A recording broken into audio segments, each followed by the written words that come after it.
And I'm going to show you Zelda in just a moment. I'm going to share my screen and show you Zelda.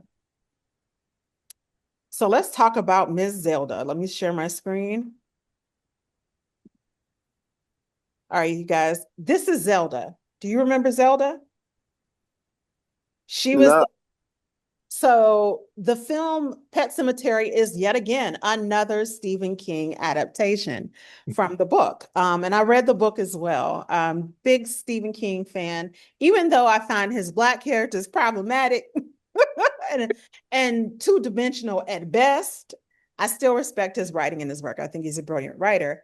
Um, but it's very clear to me that he's writing from a white male perspective about Black characters. So in any case, this is Zelda. She was the mother in Pet Cemetery's sister. I mean, yeah. And so she talks about when she was younger, her parents used to make her go take her sister food and everything. And I want to say her sister either had spinal bifida or another chronic illness. And she was horrified by her sister's disfigurement. And her sister, basically, they locked her in a room in the attic. The family did not interact with her, and her sister was driven mad, so to speak.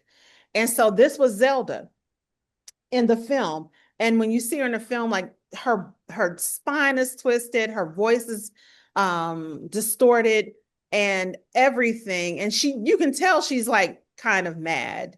And by mad, I mean insane.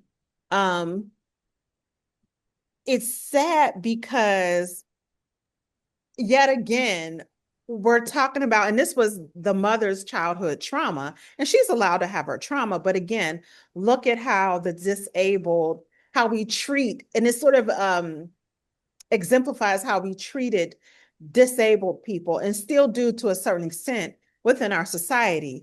A lot of families at this time and in prior times, I would say, especially prior to the 90s, people locked away their differently abled or disabled family members. Folks were sent to institutions, um, never to interact with their families again.